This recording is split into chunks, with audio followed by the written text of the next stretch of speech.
Começou, Carol, se você quiser iniciar. João, então, gente, boa noite. Essa roda de conversa é uma organização do Movimento Preto na Pedagogia Waldorf, movimento que se configurou esse ano com o objetivo de trazer elementos da cultura africana e afro-brasileira para as escolas Waldorf, promovendo ações antirracistas e reparadoras. No mês de novembro, estamos com uma série de rodas de conversa no Instagram e no Meet, e hoje estamos indo para a quarta roda de conversa. Então, o objetivo é a gente fortalecer e alimentar discussões das relações étnico-raciais. Então, nós temos temas tanto que tangem a toda a sociedade, como teremos temas que serão mais específicos da escola, né? Mas é importante a gente ter essa diversidade de temas dentro de um tema. Então, eu vou ler uma citação de Steiner, né? Que eu acho que conta muito desse movimento, muito dessa força que a gente está tendo para poder tocar esse movimento e conseguir com que ele continue tantos meses, né? Depois de ter começado por essa onda de protestos mundiais que já vem se acalmando, mas a gente está conseguindo manter uma chama acesa. Toda ideia que em ti não se torna um ideal mata uma força em tua alma. Toda ideia, porém, que se torna um ideal, gera forças vitais em ti. Então, com essas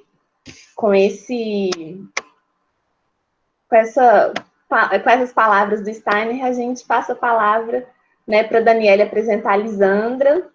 Muito obrigada, viu, Lisandra, pela disponibilidade, pela parceria, e estamos muito felizes de poder tê-la aqui hoje.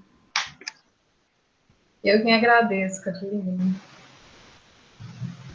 pelo convite, né, e também, assim, quero parabenizá-los por esse trabalho, né, como você disse, ter força para tocar isso é algo bem especial, assim, a gente precisa, né, se completar enquanto sociedade, trazendo esses elementos, né, da cultura brasileira, né, as contribuições afrodiaspóricas para o nosso dia a dia, em todos os aspectos, né, a gente vê que não acontece dessa forma ainda.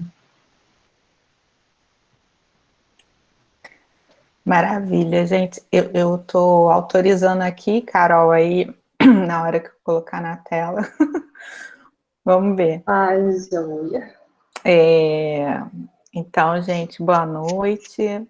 Com muita alegria que a gente está aqui mais um encontro e recebendo a Lisandra, assim, que traz para a gente o racismo sobre esse aspecto da territorialidade, né, propriedades e a segregação.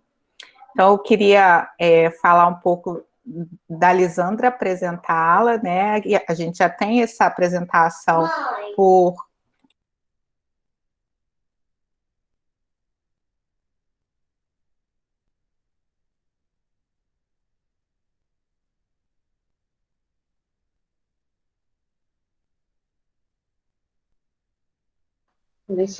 Dani, foi na função dupla, né? Que muitas de nós temos, dupla, tripla. Sim.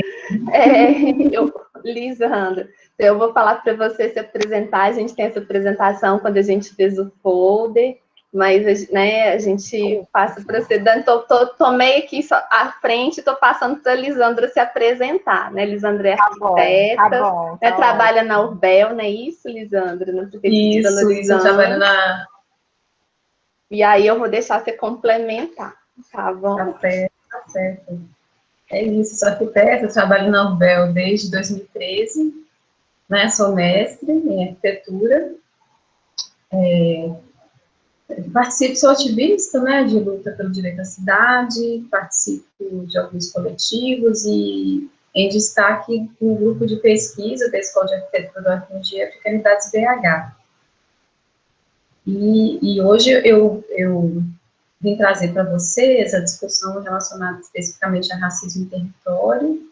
No final dessa discussão, eu acho que vai dar tempo da gente falar um pouquinho sobre essas africanias, africanidades, contribuições afrodiaspóricas, né, aqui no território, que eu acho que é o que enriquece, mas inicialmente vou falar alguns tópicos da pesquisa de mestrado que eu desenvolvi, relacionados a essas reflexões sobre o racismo e repercussões disso no território.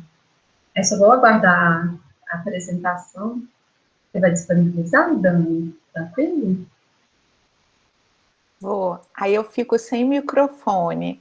Aí eu vou dando um toque na Carol, conversando com ela, tá? Aí qualquer coisa que você me perguntar, eu faço assim, porque não dá para eu falar com você que o microfone fica fechado, porque aí eu tenho que interromper a apresentação, tá bom? Vou colocar aqui na...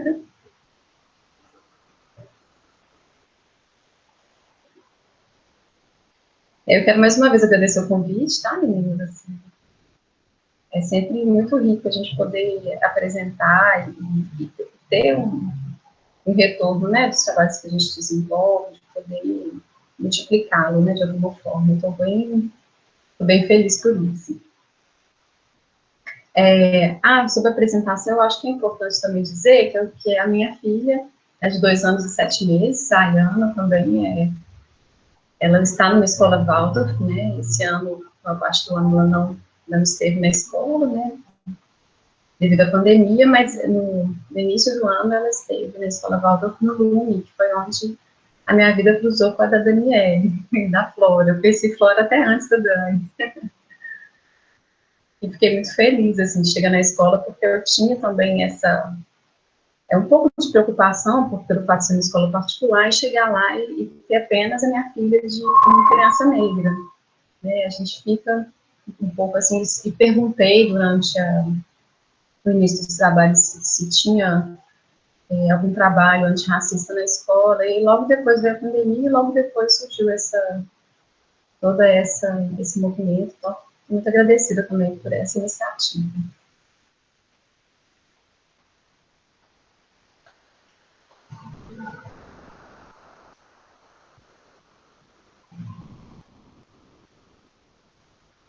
Ô, Dani, está escrito meu nome no arquivo.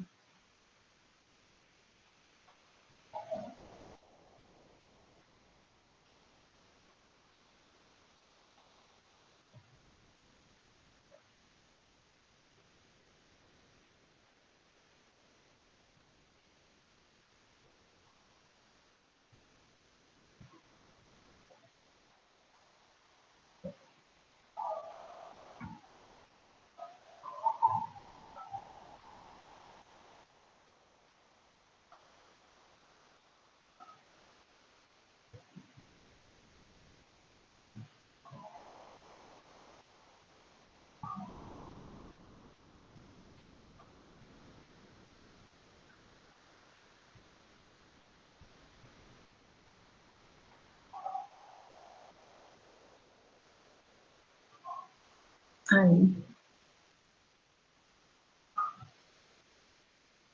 Isso. Então, como o título, né, é o nome dessa nossa conversa, Territórios, Propriedades e Segregação. Na minha pesquisa, eu comecei a investigar de forma mais profunda a questão da propriedade, numa relação até com o meu trabalho, porque, como eu disse, trabalho na Orvel. Para quem não conhece, não sei se todos aqui são de Belo Horizonte, são? Não? No São Não, Lisandra, a gente tem São Paulo, Juiz de Fora. Ah, ótimo, que bom. Enfim, vários lugares. Ontem Entendi. Vou explicar, então, melhor o que é a Orvel. A Orvel é a Companhia Organizadora de Habitação de Belo Horizonte. É uma empresa que surgiu aí na década de 80 como resposta a reivindicações de movimentos por moradia e de intervenção em vilas e favelas em Belo Horizonte. Então, essa empresa, ela é uma empresa pública e tem como objetivo urbanizar, né, esses territórios historicamente relegados, né, a esses investimentos públicos, funções de vila, favelas, e também tem como escopo de atuação a construção de conjuntos habitacionais, né, os conjuntos populares. Então, a partir da década de 90, a Urbel também se torna responsável pela implementação da política municipal de habitação, né, e até hoje é responsável por isso. Então faz muita gestão de risco, né, é um trabalho que está muito evidente ultimamente, de risco geológico no território, né, diante das chuvas e das características, né, do território de Belo Horizonte, né, a topografia, as questões geológicas, geotécnicas, instabilidades de solo, essa parte a UBEL cuida muito, né, além da produção de moradia e de outras formas de acesso à política, que é a locação social, bolsa moradia para as pessoas que ficam desalojadas, também caminhamento de alojamento. Então, assim, de forma resumida, esse é o trabalho que a UBEL faz. Então, a pesquisa que eu fiz, ela está totalmente relacionada com a atuação da empresa também, porque foi realizada, inclusive, com incentivo da empresa, porque eu me perguntava sobre como é essa questão da propriedade nesses territórios negros, porque um dos trabalhos também é a regularização fundiária, né, que tem como objetivo dar o documento de propriedade para as famílias que vivem em vilas e favelas. E assim, existem tantas contradições nessa ação de regularizar e dar o documento, que eu quis me aprofundar um pouco sobre essa questão da propriedade no território. E esse foi o ponto de partida do trabalho. Pode passar, por favor, Dani. Então, seguindo a linha, né, de raciocínio que eu organizei aqui, vou começar falando sobre ideias e territórios. Por quê? Porque eu parti de um conceito do Milton Santos de que as ideias produzem território. Como que é isso? A gente tem uma sociedade, e na sociedade são vinculadas várias ideias, né, vários pensamentos, e a gente, a princípio, não pensa que isso se reflete no território. Mas a cidade que está pensando determinadas questões, principalmente as questões que são pensadas de forma hegemônica, elas determinam a forma de intervir no território. Então, na arquitetura, isso é muito evidente. Quando a gente estuda no campo da arquitetura do urbanismo a produção do território, existe uma dialética socioespacial, que é essa relação entre o que é produzido em termos de ideia e o rebatimento disso no território. Então, os territórios, qual é a linha de pensamento dominante, né, que a gente observa aqui no Brasil, né, enquanto país colonizado, né, na periferia do sistema capitalista, a gente se reflete muito nas ideias produzidas no continente europeu, principalmente. Né? Então, nessa linha do tempo aqui, que até nesse tamanho aqui não dá para ler muita coisa, então eu fiz alguns recortes de zoom mais para frente, pode passar, aqui tem uma linha do tempo, pode passar, Dani, por favor. Anterior. Então, eu trouxe algumas ideias para a gente entender de onde surge a ideia da propriedade, né, no mundo. Então, nós temos Locke ali, né, em 1689, que vai refletir sobre isso, que vai defender a ideia do liberalismo econômico. Tem o Brissot, que aí já foi um filósofo de 1790, um filósofo francês. Locke é inglês. Brissot, um filósofo francês, que vai contestar a ideia de propriedade exatamente porque ele observa lá em 1790 problemas relacionados a você limitar um pedaço de terra e dizer que é de determinada pessoa, e já uma ideia de concentração dessa terra e de impedimento do acesso a essa terra, já ali em 1790 ele começa a questionar. Depois tem Savigny, que vai refletir que são ideias que depois se multiplicam em várias outras teorias, mas principalmente de homens, principalmente derivadas de homens brancos, que vão refletir, assim, de uma forma até meio assustadora, na forma como a gente produz território e a gente determina a relação com esse território hoje no Brasil. Né? E, assim, ver essas origens lá na Europa diz muito de como a gente deixa de olhar, inclusive, para nós mesmos, né? E para as contribuições que vêm de lugares para além da Europa. Então, o destaque aqui é para a Europa como um lugar de produção de ideia em que a gente se espelha. Continuando nessa linha do tempo, eu trouxe Darwin, né, e aí para falar da teoria do evolucionismo, né, da origem das espécies, e aqui continuam outros pensadores, tem esse Hegel, que vai tratar também das teorias sobre propriedades, são teóricos do campo do direito, que eu tive que acionar para poder entender, né, trabalhar essas questões. E aí, assim, referenciando essas pessoas, não no sentido de que elas têm que continuar sendo nossas referências, mas muito pelo contrário, né? Como eu disse aqui, para destacar a necessidade da gente rever. Então, o darwinismo que vai influenciar aí no século XIX, um pensamento que se rebate no campo de compreensão, inclusive, entre as pessoas, né, na produção do racismo, a produção do racismo científico, né, que vai se transformando aí ao longo do tempo, mas que, de fato, eu acho, inclusive, que talvez nesses tipos de debates vocês já tenham trabalhado mais essa questão, né, dessas ideias que vão refletir no pensamento ao longo do século XX, né, a teoria do embranquecimento, darwinismo social, a ideia de raças superiores, né, que vão influenciando aí na sociedade, e essa sociedade que produz território. Deixa eu passar, por favor, Dani. Acho que nessa parte já... Então, a gente não tem como fugir do marco da Lei de Terras, né, em 1850, principalmente quando a gente vai tratar da propriedade. E o que está acontecendo ali no século XIX? Uma leitura é feita justamente essa ressignificação da relação com a terra, ao mesmo tempo que é realizada a ressignificação da relação com as pessoas negras escravizadas. Então, em 1850, nesse início de término da escravidão, determinada por impedimento de Estado negreiro, né, uma série de marcos legais, a gente tem essa lei que determina que as pessoas só vão ter acesso à terra a partir da compra, né, justamente quando as pessoas negras estão num processo de construção de liberdade, né, de agência de liberdade, que aí vai muito além da abolição da escravidão, né, as agências por liberdade, elas antecedem a abolição da escravidão, em 1888, e aí nesse processo, interdição de tráfico e etc., a gente tem a lei de terras que limita o acesso à terra, então ele é um ponto fundante da questão da propriedade no território.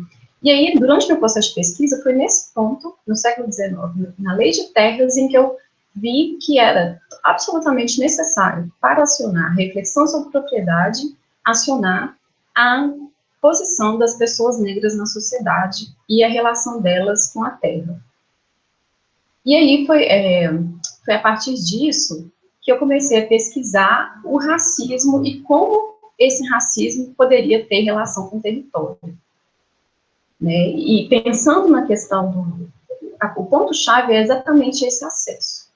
Né? Quando eu tenho acesso à terra determinada pela compra, eu determino que pessoas com poder aquisitivo que vão ter esse acesso. E a partir disso, eu vou criando uma série de instrumentos, de mecanismos sofisticados de relação com a terra. Então, eu sou uma pessoa que está, né, numa cidade, por exemplo, de interior, né, ali vivendo no meu território, fazendo o meu cultivo, eu tenho minha cerquinha, né, mas eu não tenho esse documento, essa área registrada, desenhada e registrada no cartório, que é a forma legítima de se reconhecer uma propriedade. E eu vivo dessa forma, né, existem abolição, às vezes eu já adquiri esse terreno de comprado, né, em outro momento, eu continuo vivendo a minha vida, e aí vem a abolição, e vem a lei de terras, determina que as pessoas têm o processo de que aconteceu aqui na Capitania de Minas Gerais, foi relacionado a registro nas paróquias, né? A igreja está relacionada. Pode passar, Dani. Eu estou andando no raciocínio. Pode passar mesmo no raciocínio, a imagem não acompanhou. Pode deixar aqui um pouquinho, que eu acho que é importante as pessoas lerem o que o Milton Santos falou. Mas eu vou continuar contando a história, né, de uma pessoa que vivia em uma cidade, num lugar, né, onde ela tem o seu território, e aí são criados esses marcos jurídicos legais, por exemplo, a própria lei de terras, e nem todas as pessoas têm acesso, de que para elas legitimarem aquela terra que ela tem, ela precisava ir, por exemplo, na paróquia fazer um registro daquela área, que no primeiro momento era mais uma declaração verbal, dizendo de forma mais, olha, daquele rio até aquela rua é terra minha. Mas ao longo do século XX, isso se torna uma coisa extremamente sofisticada, né? Junto com a arquitetura e urbanismo, a gente começa a fazer vários projetos, a gente faz desenhos que limitam e os desenhos têm que ser cada vez mais regulares, né? Então, a forma do retângulo, né, a forma do quadrado, formas geométricas estabelecidas e fáceis de calcular, de distribuir, né, e de planificar, elas contribuem nesse processo de controle do acesso do território. Pode passar, Dani, por favor. E aí, quando é criado todo esse instrumento, né, de tecnologia, a pergunta que eu me faço é, esses instrumentos, né, a serviço da propriedade, porque eu preciso ter um desenho bem delimitado para poder dizer que aquilo ali é propriedade de alguém. São instrumentos de construção de exceção, né, eu determino quem tem acesso, e aí esse não é só o desenho, tem também outras questões que eu vou trabalhar na apresentação, mas esses instrumentos, eles estão agindo, né, a favor de uma exclusão de determinados grupos? Enfim, fica a pergunta para a gente continuar discutindo. Eu trouxe também a questão não, pode voltar, Dani, por favor, do mito da falta de planejamento. Porque aí a gente pode problematizar também essa propriedade fundiária como um instrumento de branqueamento do território. Porque quem é que tem acesso a essa sofisticação, né, de desenho, de legislação, para poder fazer o registro, para poder ter a propriedade, né, da forma que é legitimada hegemonicamente como legal. E aí a gente coloca, né, em pauta a discussão entre a legalidade e a ilegalidade do acesso à terra. E a gente vê muito, assim, essas discussões quando, por exemplo, tem uma ocupação urbana, nossa, olha lá aquelas pessoas bandidas que estão roubando terra, né, de outras pessoas. E aí, a gente não pode perder de vista esse processo, né, da questão fundiária no Brasil, porque quando a gente tem a lei de terras, né, que legitima a terra, né, a partir de compra e também a partir daquelas famílias que já tinham uma concessão, né, para estar ali, a gente cria grandes latifúndios, né, a sociedade, as dinâmicas que são colocadas criam grandes latifúndios, são famílias proprietárias de grandes porções de terra, que para além de já terem a concessão do uso dessa terra, têm o acesso à informação, inclusive, para ter o registro legal desse acesso. Então, esse processo, ele desconsidera uma série de outras relações com o território, criando uma porção de pessoas ilegais, né, que aí vão descobrir que estão ilegais, principalmente quando aquela área ou se torna urbana, né, ou quando existe algum interesse maior, assim, econômico maior, uma exploração, por exemplo, mineral, ou quando a cidade vai crescendo e vai envolvendo essas pessoas, né, com suas moradias, que é o caso que aconteceu, por exemplo, no Quilombo de Mangueiras, né, que a família vive ali há mais de 100 anos, né, se não me engano, 200 anos, tem registros, inclusive, né, registros, eu digo, arquivísticos, né, das mais variadas naturezas, de que aquela família é dona do território há muito tempo, é um quilombo de Mangueiras, é um quilombo aqui em Belo Horizonte, que fica mais distante da área central. E, no entanto, hoje, no processo, né, de relação com a terra, eles têm que, de alguma forma, negociar com os proprietários legais, né? Então, esse processo, ele resulta nesse tipo de questão. E eu trouxe o mito da falta de planejamento, porque tem muito, assim, a relação com vilas e favelas, principalmente, tem muito um discurso de que, sempre faltou planejamento na cidade, por isso que existe vila e favela, por isso que a gente tem esses percursos enormes de deslocamento, né, entre trabalho e moradia, por isso que a população negra vive em lugares periféricos. E aí eu não estou falando de população pobre, não, estou falando de população negra, e vou mostrar mais à frente com alguns mapas, porque eu estou dizendo que é negra. Pode passar, Dani, por favor. Então, o mito do planejamento, eu digo porque, ao longo do século XX, as pessoas que se propuseram a planejar território fizeram de forma a excluir a população negra. Tá? Então, quando a gente volta na capitania de Minas Gerais, aí eu vou falar que eu acho até que a Carol deve ficar até questionando algumas coisas, porque eu não sou da história, né, Carol? Você poderia falar muito melhor, mas o que eu quis trazer com esse slide é a agência da população negra e o fato de existirem, por exemplo, no século XVIII e XIX, 160 quilombos que foram exterminados em Minas. Então, para dizer, assim, que essa relação de ativismo, né, da população negra, não sei se que sempre esteve presente nessas relações todas. E, para além disso, a população negra, como aqui foi um polo, né, Minas Gerais foi um polo, inclusive, econômico, com a exploração de metais preciosos, etc., a gente teve uma migração muito grande de população negra. Então, nós somos negros desde esses processos de tráfico de pessoas no Atlântico, né, século XV, XVI, XVII, XVIII, XIX, XX, nós somos uma população negra. Por mais que isso não é falado, as nossas manifestações culturais principais, né, do patrimônio são negras. Né? A nossa forma de estar no território tem, claro que não é uma forma estática, mas é uma forma transformada, mas são formas vindas de África, são afrodiaspóricas. Pode passar, Dani.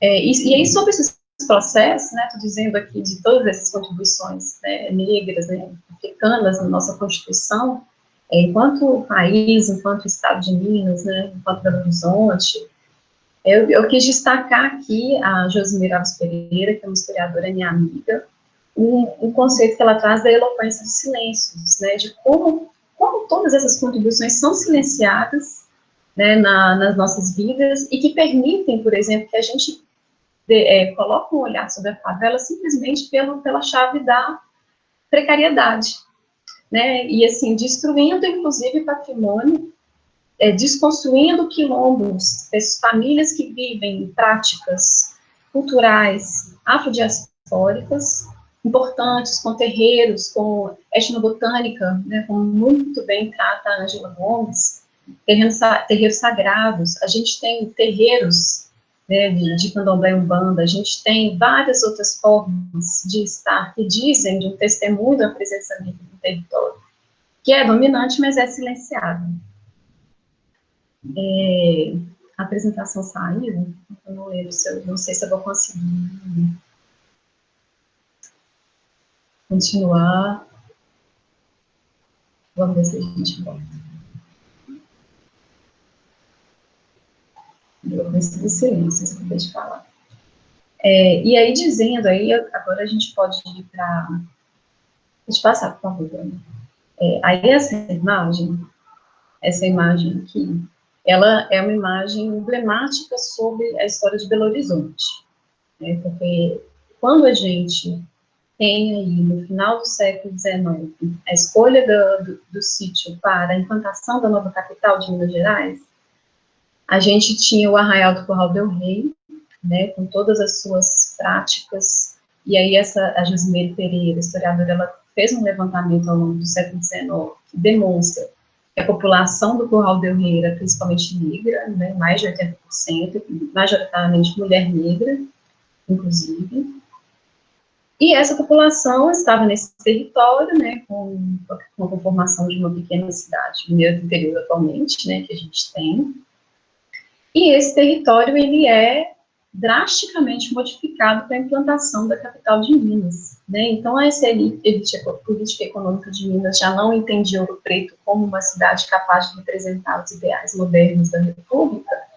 e cria uma capital sobre esse sítio. Então, é completamente sobreposto, assim, em todas essas manifestações que são refletidas no território. Então, a gente tinha, por exemplo, o Largo do Rosário, com a Capela do Rosário, que é demolido, e é feita uma negociação. Então, essa Capela do Rosário, ela é reconstruída ali no encontro da Avenida Amazonas com a São Paulo, né, tem a Capela lá do Rosário, que é muito conhecida como Igrejinha de Santo Antônio, né, a partir das negociações, elas passam por ali, mas ela ficava num lugar, né, num sítio, num lugar mais alto, e depois passa para um lugar mais baixo, em termos mesmo topográficos, né, e isso é muito simbólico.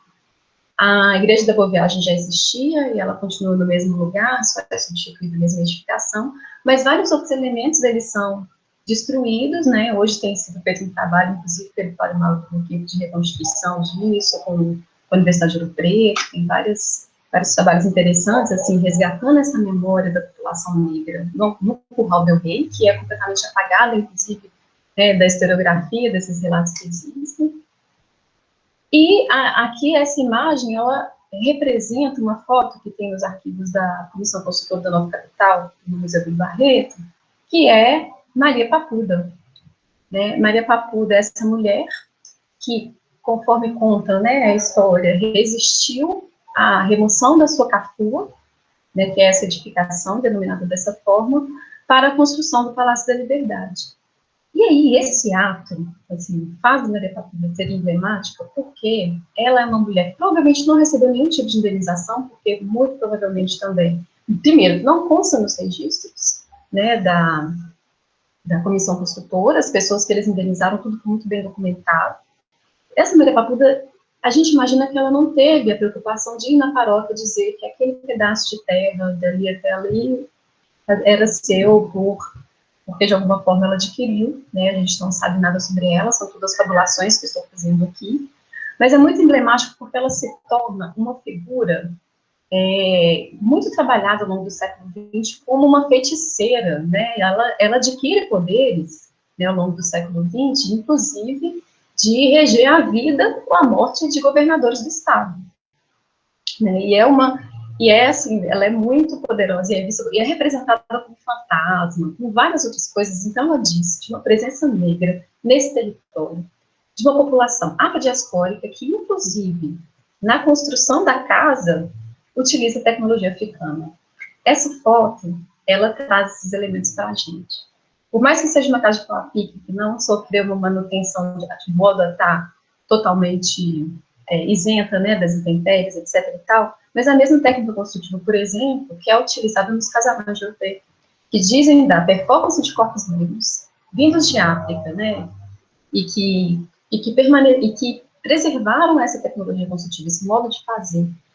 E aí traz para a gente também, pode passar, Dani, essa participação da população negra na construção, que por mais que na história tenha sido silenciada, mas as mãos que constroem, né, que fazem, então, principalmente mãos negras, afrodescendentes, ou que vieram para a cidade. Assim, quando eu estou dizendo esse discurso, de que são pessoas, quem construiu a cidade são as pessoas vindas de Europa, principalmente italianas. Houve, sim, um incentivo, uma política de incentivo, uma ideia de embranquecimento dessa população, mas, de fato, o que aconteceu, inclusive no início do século XX, foi uma migração, principalmente de brasileiros para Belo Horizonte, né, atrás pela oportunidade de trabalho. Então, essa cidade foi construída por mãos negras. Essa é uma outra foto de uma cafua, que é representada a residência de uma papuda, inclusive, né, uma outra residência, que não é a mesma, quando a gente vê os elementos do entorno. Então, assim, quantas papudas tinha nesse território, né, que construíam nessa tecnologia construtiva de pau-a-pique, tecnologias de terra, né? A gente tem muitos elementos em África que possibilitam essa conexão. Pode passar, Dani.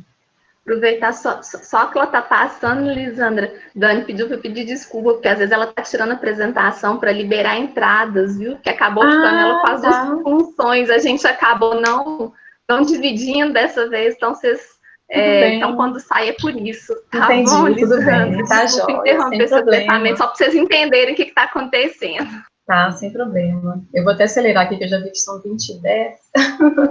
E aqui é uma representação que eu retirei no site do Estado de Minas, que mostra, assim, essa presença, né, da Maria Papuda no imaginário, né, ao longo do século XX, que se tornou. Então, ela é uma poderosa feiticeira, é representada, inclusive, no museu ali na Casa da Liberdade, museu, se não me engano, Minas Gerais Vale.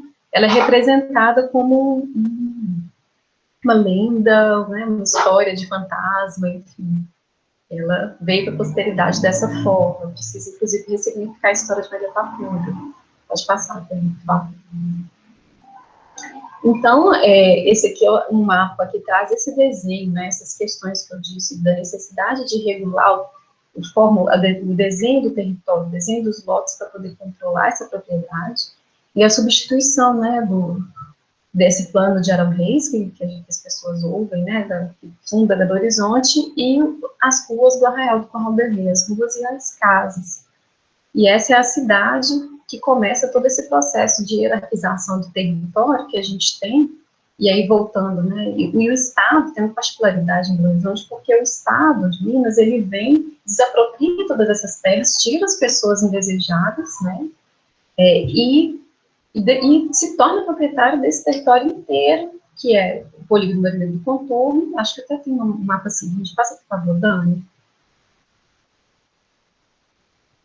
Aqui, tem o polígono da área da Avenida do Contorno, que é a área urbana, tem uma área suburbana e os sítios, que se tornam propriedade do Estado para o Estado controlar esse território conforme seus interesses. Então, o Estado se torna proprietário, ele compra essas terras e tira as pessoas que não tinham, né, a propriedade declarada, e a partir de então ele começa a distribuir das mais variadas formas. Os funcionários públicos de Ouro Preto começam a receber terras até de forma gratuita para incentivar a vinda. Né? Tem negociações que são feitas com outros funcionários, né, públicos. Então, a gente percebe que o Estado ele determina, a partir da propriedade, quem são os desejados e os indesejados do território. E tem até uma fala de um engenheiro, né, no trabalho do professor Tito Flávio Aguiar, em que o engenheiro diz dessa população definitiva e provisória prevista para a cidade. A provisória é aquela que vai só construir, mas que não é desejada para residir nessa cidade. Pode passar. Então, é a população definitiva e provisória.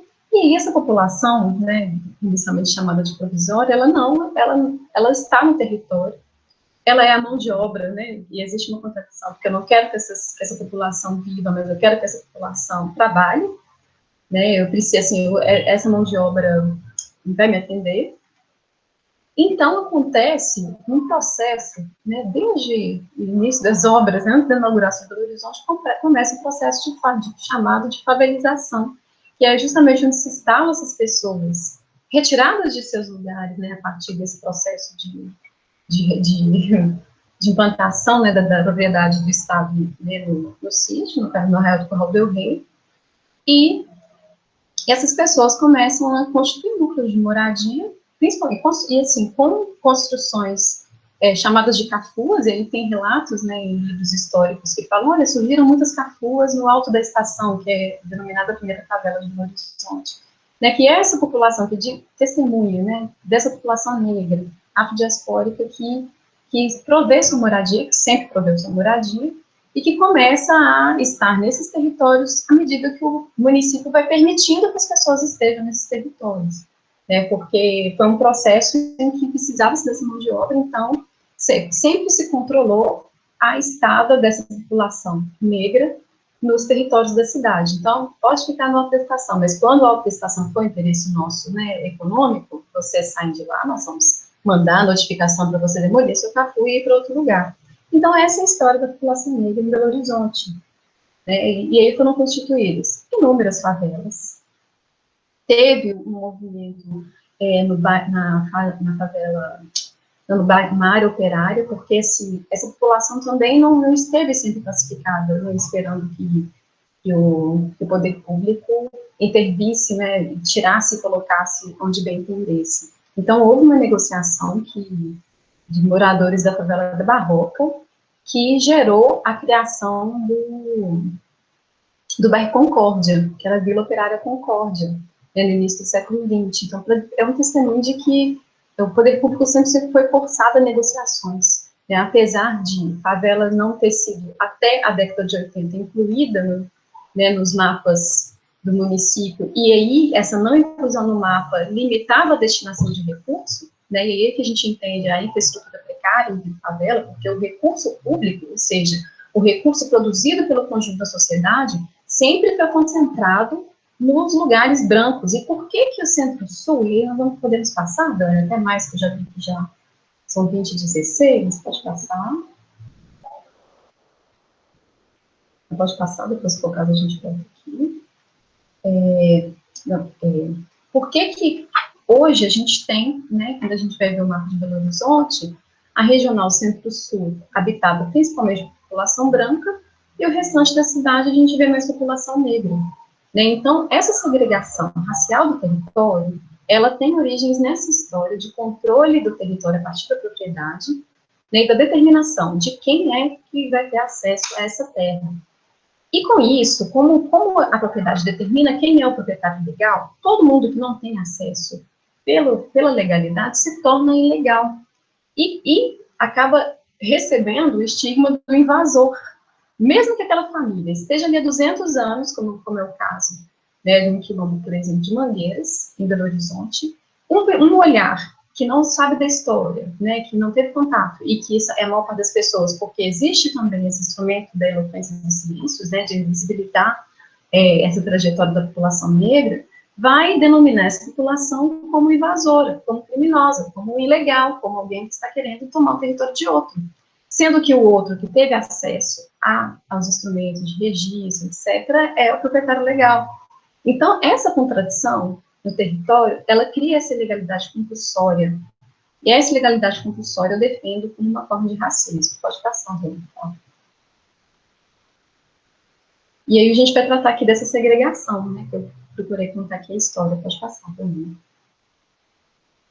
Que é uma cidade marcada, né, hierarquizada. O que é essa a nossa sociedade, que também é hierarquizada, também é marcada, que é uma sociedade que não valoriza as profissões da mesma forma, mesmo que as pessoas trabalhem 8 horas por dia.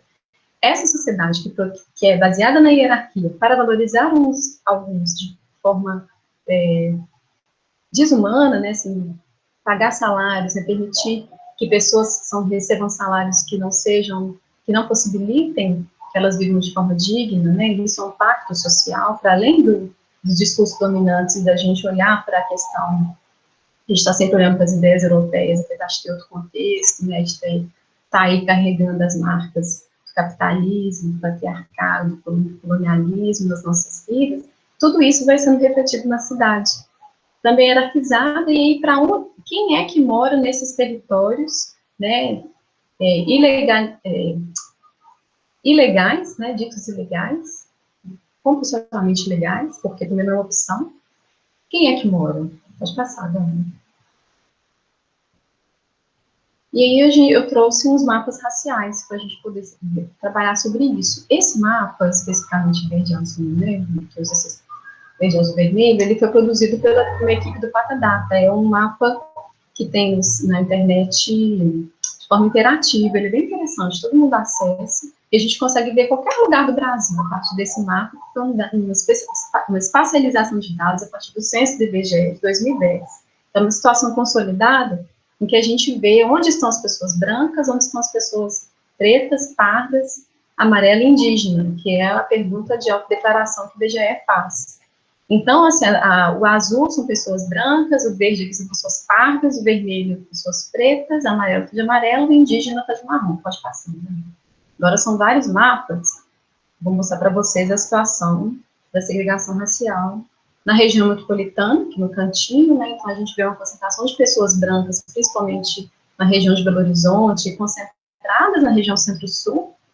E esse mapa foi um mapa que eu produzi na dissertação também a partir dos dados do IBGE, né, de 2010, mostrando a distribuição da população negra na cidade. Pode passar, Dani.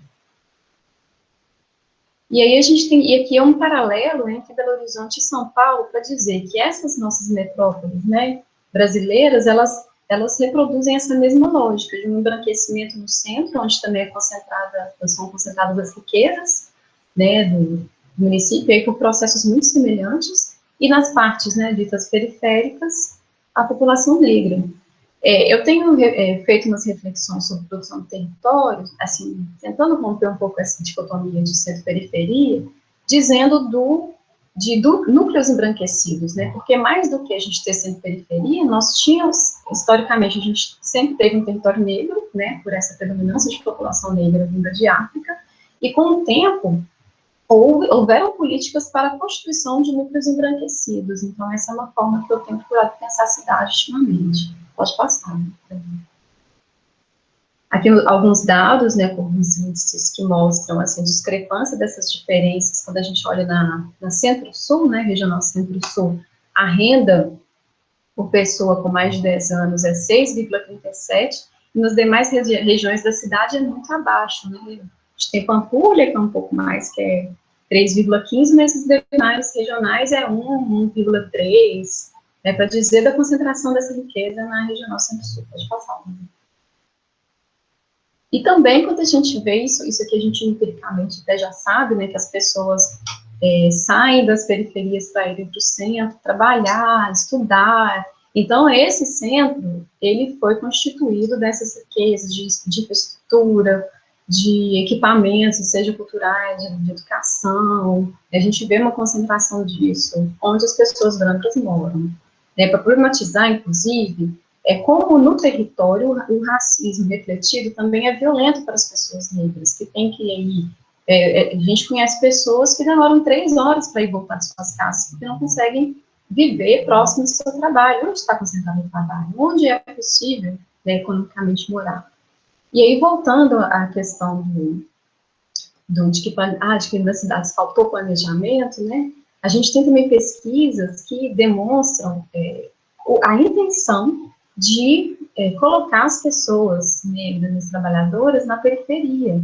Né? Então, tem um estudo do James Boston, que é um americano, que fala sobre o Rio de Janeiro, em que ele mostra a fala de um engenheiro que diz, olha, mas a gente pode sim fazer um bairro operário lá a 60 quilômetros de distância, porque essa população ela não tem dinheiro para o lazer, ela não precisa ter tempo para o lazer. Isso num relatório técnico que está pensando a cidade. A gente pensar assim, que esse resultado de cidade, ele é resultado de uma intenção de cidade dessa forma, que relega, por exemplo, mobilidade urbana precária para a população negra ao longo do século XX inteiro, em que essas cidades estão crescendo, estão sendo pensadas. Pode passar. Aqui alguns dados também sobre concentração de favela, acho que não vai ser o caso, mas mostrando que nas vilas e favelas existe uma concentração de população negra, né, em torno de 72%, 79%, nos conjuntos também, né, da produção habitacional lá da UBEL, residenciais do Minha Casa Minha Vida também repete um pouco essa lógica de concentração de população negra. Não é exclusivamente a população negra que está na favela, mas existe uma concentração. Enquanto Belo Horizonte, 50, se não me engano, 52% ou 53% da população é negra, 72%, 73% da população da favela é negra. Então, existe uma concentração dessa população. Pode passar. E aqui, para a gente terminar, eu trouxe um mapa invertido, justamente para convidar, né, essa reflexão de a gente parar de ficar mirando no norte, né, porque isso tem refletido em problemas para toda a sociedade, no sentido de que a gente não conhece nosso território, a gente não faz diagnósticos da forma que deve se fazer, né, e a gente não vê as contribuições africanas que estão no território e que são, assim, as formas que hoje, isso eu percebo com muito evidenciadas, que são as formas da gente conseguir contornar os principais problemas que a gente tem. Então, por exemplo, quando a gente pensa esses problemas que a gente tem com a chuva, né, e a gente sempre se espelhou no planejamento urbano a fazer planos espelhados na Europa de intervir, de controlar a natureza, né, de canalizar o rio, de impermeabilizar o solo, né, quando a gente vê, por exemplo, a relação com o território a partir das comunidades quilombolas, né, em que a natureza é um elemento sagrado, então, antes de ficar tentando dominá-la, eu vou partir de uma relação mais horizontal e mais respeitosa. Então, a gente tem que, é urgente, assim, a gente olhar com mais carinho, com mais com devida forma, né, as contribuições negras afrodiaspóricas para a gente construir outro modelo de sociedade, né, que seja capaz de fazer com que a gente sobreviva na Terra, porque, de fato, agora, né, até com a pandemia, a gente tem questionado, tem visto reflexões sobre a possibilidade da Terra nos aceitar aqui, né, da forma destruidora com que a gente tem construído a dita civilização. E aí, aqui tem também um recorte, né, das pessoas negras, em Belo Horizonte, brancas, amarelas e indígenas, porque aí quando a gente fala de população negra, ainda estou falando de uma população majoritária, mas nós temos também pessoas indígenas, né, em Belo Horizonte, que vivem também vários desafios, assim, para estar aqui com sua cultura, e aí são essas as questões, assim, que eu trouxe para a gente poder conversar, debater. Obrigada. Aqui lá um zoom, eu esqueci desse último mapa, né? Outra, por favor, que é uma aproximação, né, do que eu estou dizendo sobre a Avenida do Contorno e as favelas ali, Morro das Pedras, Santa Lúcia, Favela da Serra, essa concentração de população negra, e tem também um destaque do lugar onde estão os quilombos urbanos reconhecidos, né, atualmente. Mas tem pessoas que falam que existem muito mais, assim, nem todos acionam a institucionalidade para se dizer quilombo, né, mas são grupos, comunidades negras, né, que mantêm, né, formas de viver, de estar no mundo, que inclusive, relacionada à propriedade, para muitas pessoas, essa relação com a propriedade, né, econômica, ela não existe, principalmente para as pessoas mais antigas, mas isso acaba sendo, como uma ideia hegemônica, ela acaba sendo necessário, inclusive, né, é necessário ter a propriedade, inclusive, para garantir sua permanência no seu território com as suas práticas culturais. Então, essas questões todas têm que ser pensadas. Pode passar, Dani. Se tem mais alguma coisinha. Sobre segregação e diversidade, já também falei, então podemos dar como encerrada a apresentação. Lisandra, muito obrigada, assim, né, por essa aula. A arquitetura e a história precisam conversar muito. Que bom que você é uma arquiteta que faz esse diálogo. Eu tento. Né? Eu queria aproveitar algumas falas suas, enquanto as pessoas, né, podem ir formulando questões, podem se inscrever no chat, que aí a gente vai chamando. Mas eu vou fazer umas colocações enquanto faz isso. Daqui a pouco a Dani já me xinga, porque eu falo muito, mas eu vou ser breve. Queria aproveitar que você falou do Quilombo Mangueiras. Na sexta passada, a gente fez uma live com a Tati, que é uma moradora do Quilombo Mangueiras. Então, quem não foi no Instagram do Movimento Preto e assistiu, vá, porque, assim, faz um diálogo bem bacana com a fala da Lisandra. Acho que vai ser bem enriquecedor. Eu queria fazer um comentário também, assim, muito breve, né? A questão da Maria Papuda, porque ela fez parte da minha infância, do meu imaginário, porque meu tio, ele era o comandante da Polícia Militar do Palácio da Liberdade, né? O Palácio do Governo de Belo Horizonte. Então, eu ia ao Palácio da Liberdade com meus primos e tinha história de Maria Papuda. A gente tinha medo, a gente xingava as pessoas de Maria Papuda. E eu conto para vocês que só quando eu fui trabalhar com questão racial que eu descobri que acontecia. Nem quando eu fiz a graduação em História, nem quando eu estudei História de Minas, nem quando eu estudei História de Belo Horizonte, eu não tive, né, nenhuma informação acerca. Então, foi muito, né, é muito interessante isso, como que criam realmente essas lendas urbanas, elas fixam e a gente reproduz, né? Eu, de uma família mestiça, assim, tinha pretos e brancos, descendentes de italianos e de escravizados, mas que usava isso como xingamento de forma, assim, né, até para brigar um com o outro, né? Não só Maria Papuda, mas a cidade de origem do meu pai, tem um quilombo que é Tabatinga e usava, né? Você é da Tabatinga quando queria xingar. Né? Depois eu cresci e fui educar meus primos menores, né? Enfim, e não deixei isso mais acontecer, mas eu achei, né? Queria colocar isso, porque me lembra muito isso, como a gente vai reproduzindo, assim. E era isso. E a questão de domar a natureza, eu também queria fazer um comentário breve. Meu pai tem um imóvel em Diamantina, no centro de Diamantina, um prédio, né?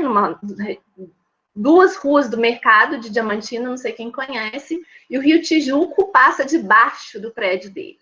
Terceira interdição em um ano, né, que eu estou acompanhando, ele está curatelado por mim, então eu estou cuidando disso, não sei se tinha tido interdições antes, se ele não tinha me contado, mas assim, é uma situação terrível, né? E aí o que a prefeitura fez? Foi lá e tentou domar mais uma vez o Rio Tijuco. Na primeira chuva, ele não aceitou ser domado e ele voltou para o seu curso. Acabou de fazer uma obra, ele voltou, ele não quer ser domado, né? Eu sinalizo que eu quero a indenização para ele, não quero mais que a prefeitura vai lá tentar desviar. Ele não vai, né? Ele vai continuar passando por debaixo. Então, assim, e muito bonito, né? Quando você traz para a consciência, a gente saber que a forma de habitar afro-brasileira é diferente dessa forma, dessa urbanização europeia, né? Isso é muito importante a gente trazer para a consciência, esse respeito, essa relação, né, com o ambiente, que a gente pode ver quando a Tati fala lá na live do Quilombo Mangueiras, e como que os bulevares, né, os etc., assim, cobrir os leitos dos rios, é um outro tipo de urbanização que, de fato, não funciona e não tem dado certo. Juro que eu acabei, assim, porque já tem as inscrições.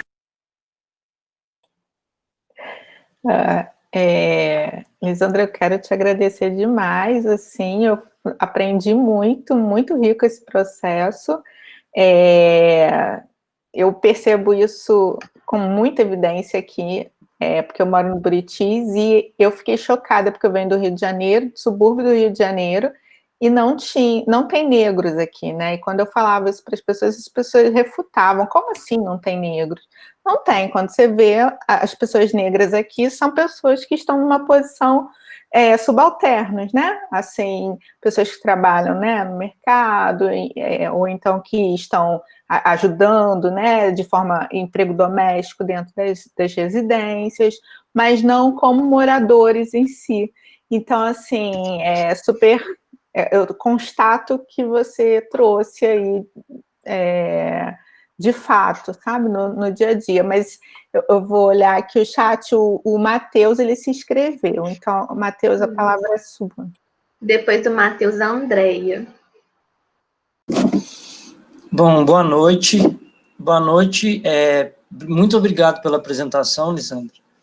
E foi um presente mesmo. Eu fico pensando, eu sou professor de Educação Física da rede municipal e trabalho numa escola, no Jardim Vitória, que é PPP, é uma parceria público-privada, que a prefeitura fez várias, né? E aí, eu pensando muito sobre isso, e aí na sua apresentação veio isso muito forte de novo, porque as escolas são iguais, né? Eles construíram o mesmo molde, fizeram as escolas exatamente iguais. Eu vejo foto de outra escola, acho que é minha, assim, é a que eu trabalho.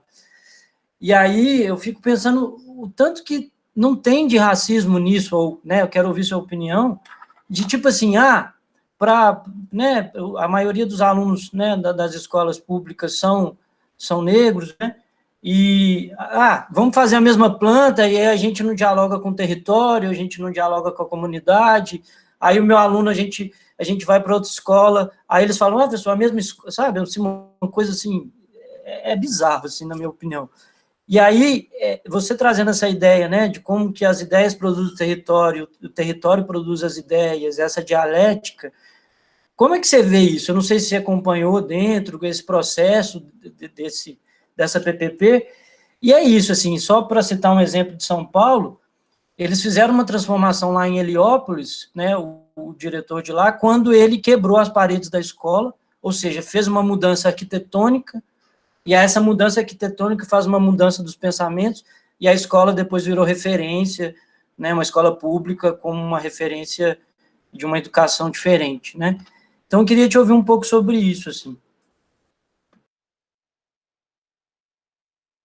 Já posso falar ou vai fazer rodadas?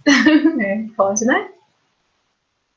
Ô, Matheus, que ótima essa observação que você faz, assim, tem tudo a ver, né, com a reflexão sobre território, arquitetura e controle, né, espaços de controle, porque o espaço, né, ele tem esse viés de determinar, ou não de determinar, porque a gente consegue, as pessoas, os corpos das pessoas, né, conseguem transcender as coisas.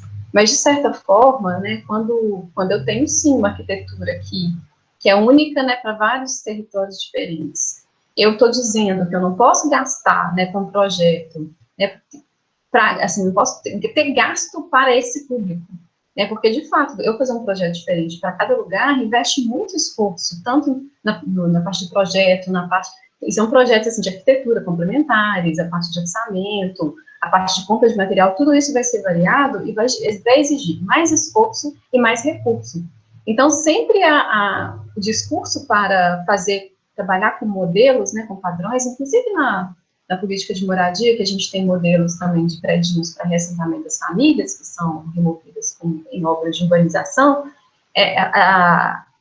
o discurso, né, é sempre o econômico. Mas é um discurso que está, sim, totalmente criado esse racismo estrutural que rege as formas de estar na sociedade.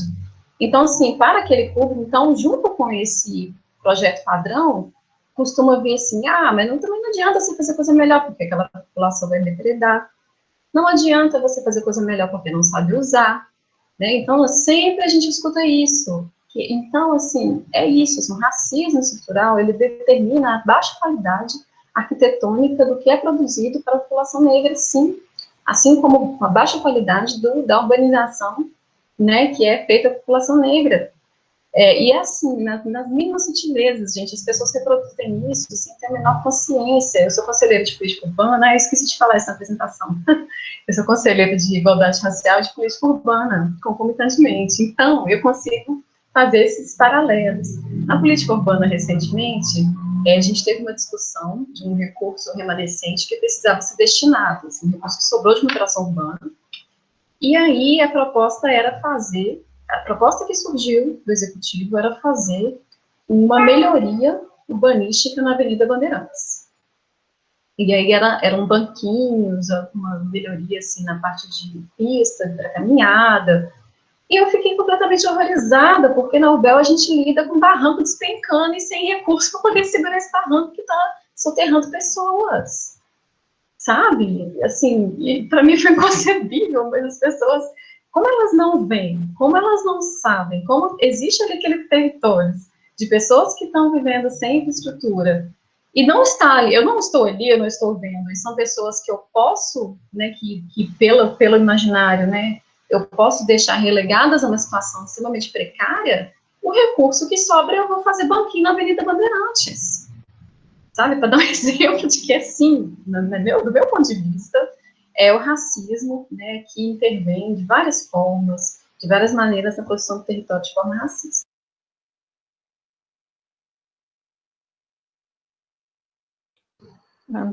Andréia e depois Cecília. Boa noite. Lisandra, seu trabalho, a sua apresentação para mim agora foi um presente, porque ontem e hoje eu passei a manhã ajudando uma amiga que está fazendo um projeto de mestrado justamente sobre essa questão, aqui em Juiz de Fora, e o que ela está pesquisando? As resistências das mulheres negras nesses espaços frente a essa expropriação, a essa dificuldade da propriedade e dos processos de trabalho em um dos bairros de concentração negra aqui da cidade.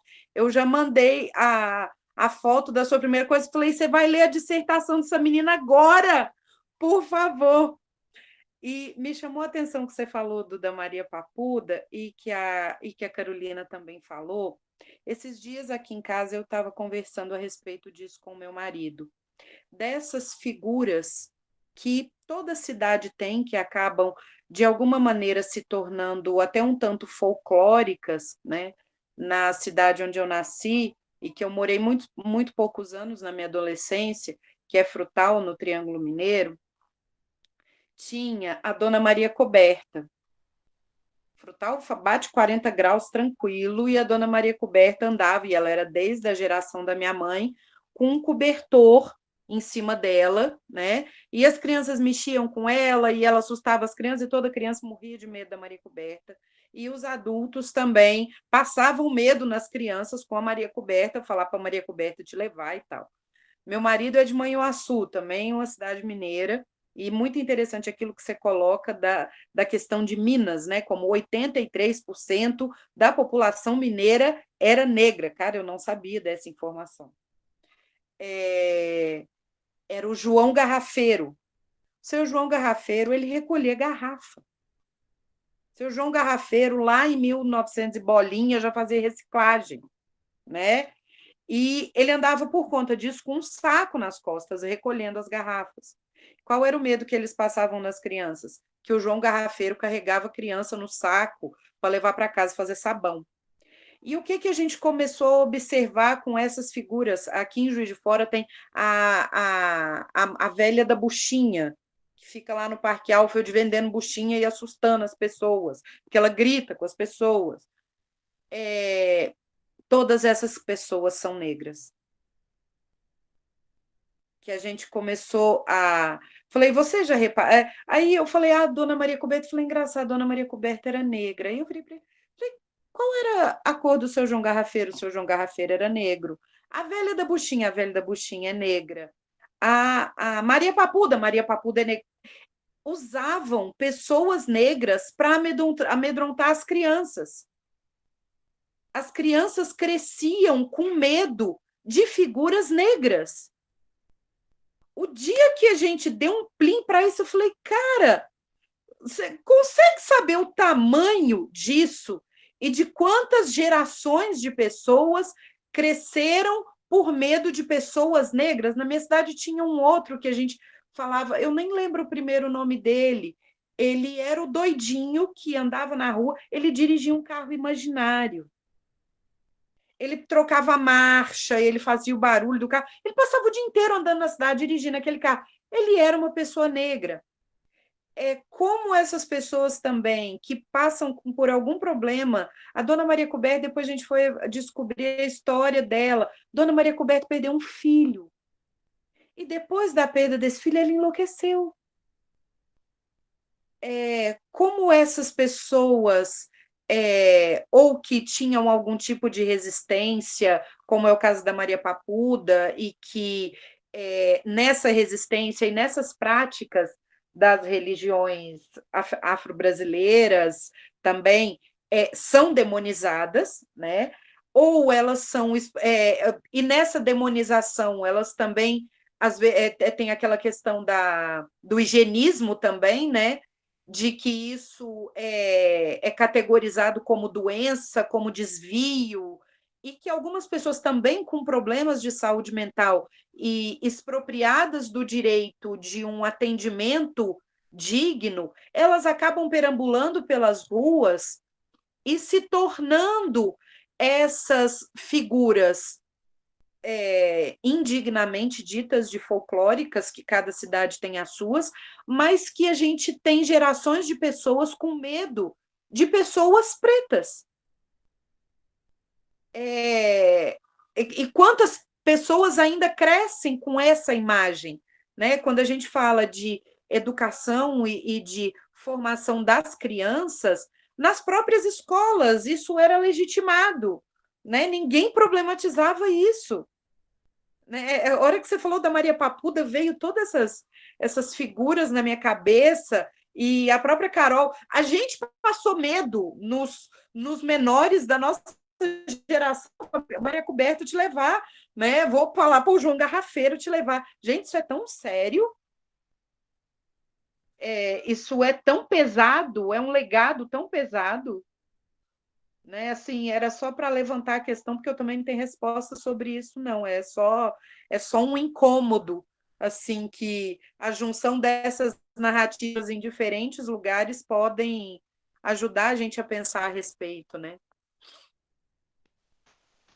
Andréia, nossa, que importante você trazer, né, assim, a sua inquietação também dessa construção de imaginário desde a infância, né, como é sério, assim, concordo com você trouxe vários exemplos, assim, e eu acho que é essa inquietação mesmo que a gente tem que desenvolver e reverter esses processos, porque estão banalizados no nosso dia a dia, né, e essa relação, né, uma criança que vai ver na pessoa negra, né, sempre esse estigma, né, sempre essa...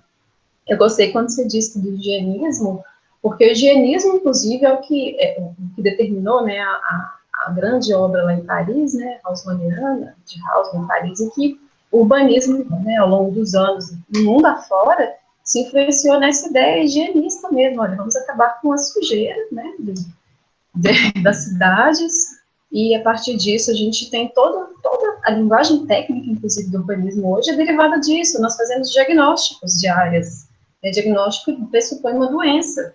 Só para dar um exemplo de que esses processos de higienismo também rebatem na arquitetura do urbanismo, né, na sociedade como um todo. Achei muito importante você trazer essa reflexão sobre essas pessoas e sobre a sua amiga que está desenvolvendo o trabalho. Que bom, assim, saber que tem pessoas desenvolvendo. Esse tema, né, da Agência das Mulheres Negras é fundamental, porque em Belo Horizonte eu citei, inclusive, a criação da política, né, no Municipal de Habitação, e por trás dessa criação, que a gente não tem essa história tão evidenciada, mas nós temos a Agência de Mulheres Negras pela melhoria das suas comunidades, né, e várias mulheres, aqui tem a história da Dona Valdécia Cordeiro, que é uma pessoa muito importante em Belo Horizonte, tanto na luta pela moradia, quanto na formação do grupo cultural Meninas de Sinhá. Então, as mulheres negras, elas movimentam, de fato, a sociedade, transformam essa sociedade. A política municipal de habitação de Belo Horizonte existe pela movimentação de mulheres negras, então, achei muito certeiro, assim, esse caminho de pesquisa da família, sabe? Parabéns para ela e depois quero fazer esse trabalho.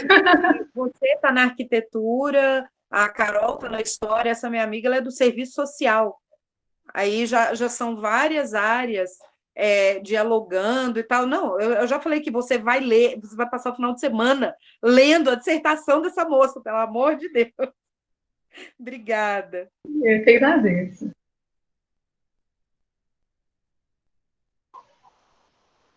Cecília. Maravilhoso, Lisandra. Eu tô aqui assim com a cabeça a mil.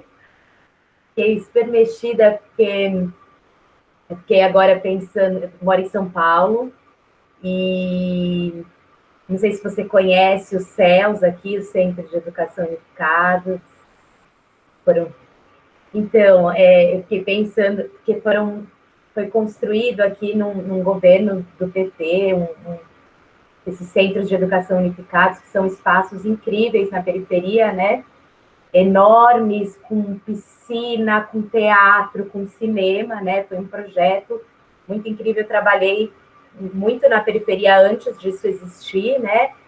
E a gente não tinha, assim, entre aspas, não tinha muito espaço para trabalhar.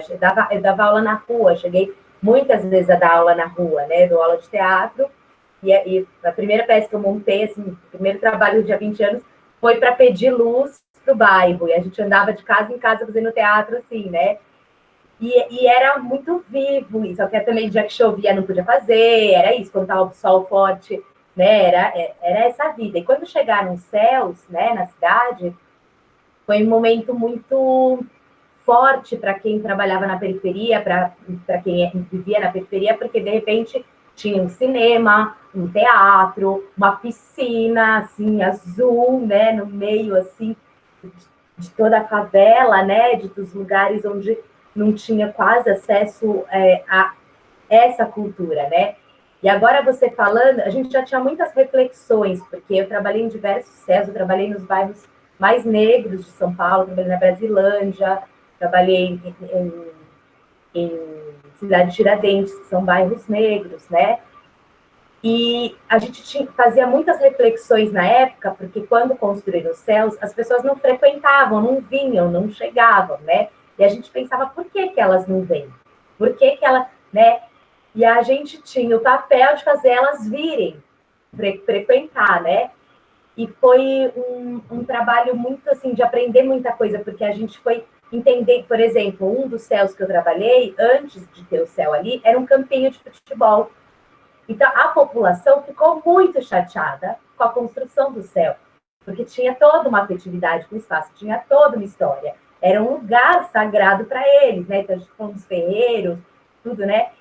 E depois os teatros, né? Assim, eu tinha o meu trabalho era um trabalho que chamava época de formação de público, também é um nome que hoje é muito delicado falar disso, né? Aí a gente tinha que trazer as pessoas para o teatro. Então, eu ia de casa em casa, eu ia nas escolas, falar, olha, tem teatro, mas quanto custa? Não custa nada, você já pagou com o seu imposto, é público, vem, né? Pode frequentar a piscina, a piscina é de vocês, sim, tudo isso tinha todo esse trabalho. E aí, eu falava, as pessoas não vêm, onde é que as pessoas estão de sexta-noite? Onde é que elas estão de sábado à noite? Aí a gente começou a frequentar os saraus, começou a frequentar os terreiros, começou a frequentar o samba, onde, assim, fervilhando, lotado, né? Então, eu fiquei muito mexida com essa fala, porque coisas que a gente foi descobrindo lá, na marra, né, né, a nossa coordenadora sempre falava assim, não tem ninguém, vai até onde tem as pessoas, onde elas estão, se pergunte, né? E foi um projeto muito rico, e aconteceu das pessoas frequentarem, também, ao mesmo tempo, da gente frequentar a vida, né, ali, e entender, assim, por que nunca ia dar certo um teatro europeu ali dentro, porque uma arquitetura de teatro de caixa preta, quadrado, frontal, né? Enquanto que a gente ia numa roda de samba que era o círculo, né? Era outra relação. Então eu fiquei assim, né? Engraçado que as fichas vão caindo, assim, eu fico te ouvindo e falando, nossa, tanta coisa na época, mas assim, esse histórico que você trouxe, né? Me fez assim pensar muitas coisas. Mesmo a escola é um lugar ingrato, né? Parece um presídio fechado, né? Com grades, que não tem nada a ver, né? Então, eu lembro de para entrar na escola, que era assim, parecia que eu trabalhei em presídios também muito tempo, então era o mesmo processo, entrar dentro da escola era o mesmo processo de entrar num presídio.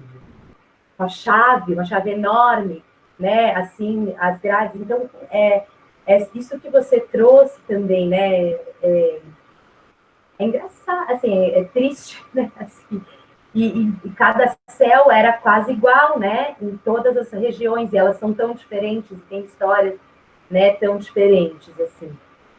Então, acho que, enfim, só me ampliou, assim, fiz muitas reflexões, mesmo essa questão da mobilidade, porque a gente também tinha, assim, a prefeitura pedia para que a gente também fizesse com que as pessoas andassem, né, pelo território, né? Então, a gente levava um grupo de um céu da Zona Sul para um céu da Zona Leste, e trocas e tal. Mas é isso, né? Não tinha dinheiro para o transporte, né? Não tinha o acesso a isso. Então, tudo era muito complexo, né? Ou você queria mostrar para eles uma peça que estava no centro da cidade. Vamos, conseguir ingresso de graça, mas não tinha o valor do transporte, né?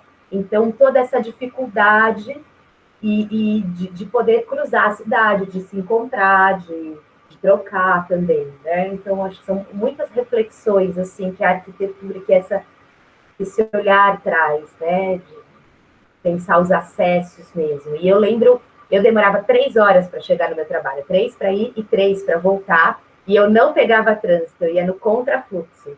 Eu via a população vindo nas filas de ônibus, de metrô, às vezes debaixo de chuva, porque não. E eu indo assim, tranquila, sentada, porque eu ia no contrafluxo, eu ia no horário de trabalho também, né?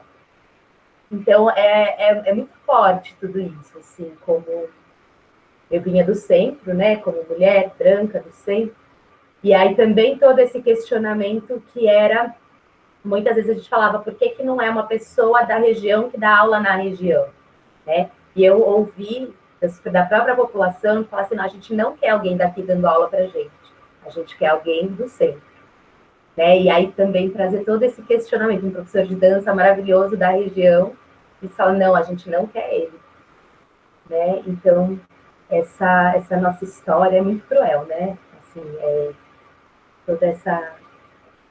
que a gente quer alguém do centro, a gente quer alguém branco, então é muito cruel. Obrigada, porque acho que a gente vai se entendendo o nosso lugar, entendendo, né? Acho que São Paulo, acho que o Brasil tem tudo isso que você falou, eu não vejo só em Minas, né? Eu vejo no Brasil, assim, essa história.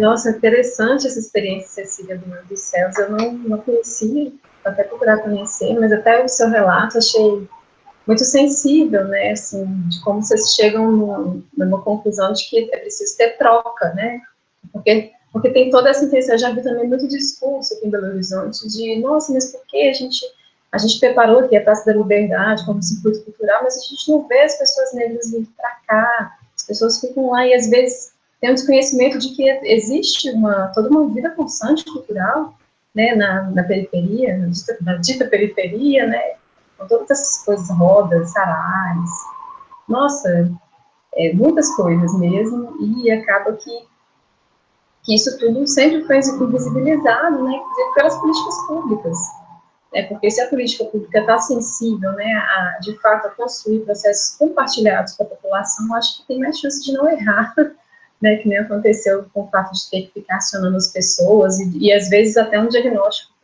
preconceituoso, do tipo, mas eles não vêm, né, não conhecem, tem que conhecer, né, tem que ler, sei lá. Não tem cultura, você tem que ensinar a ir ao teatro, como se comporta no teatro, né, Sim, tudo isso, sim.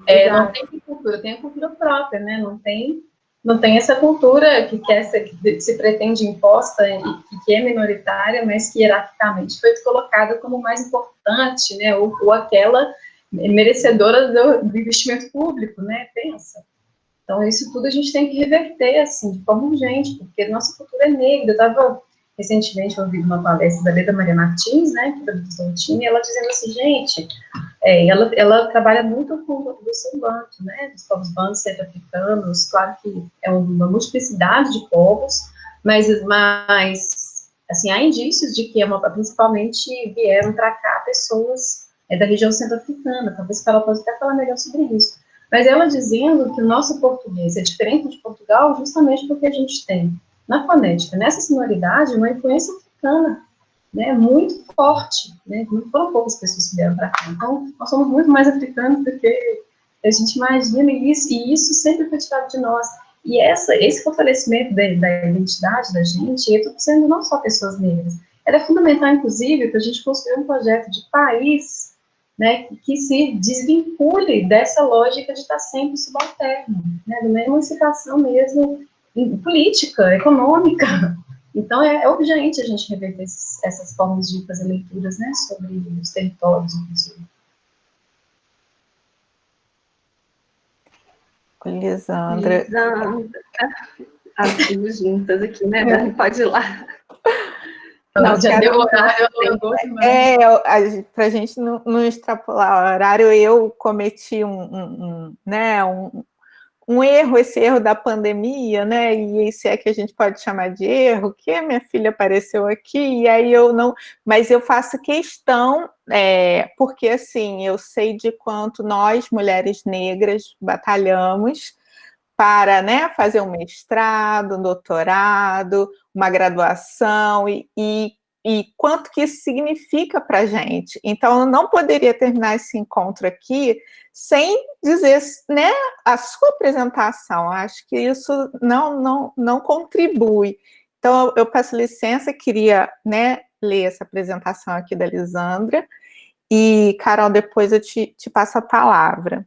Então, nossa convidada de hoje, da roda de conversa, é a Lisandra Mara, mestra em arquitetura pela UFMG, com a discussão sobre propriedade e segregação racial em BH, arquiteta, servidora da Urbel, com representação nos conselhos de igualdade racial e de política urbana, ativista de direito à cidade e pesquisadora do grupo Africanidade BH EAD/MG.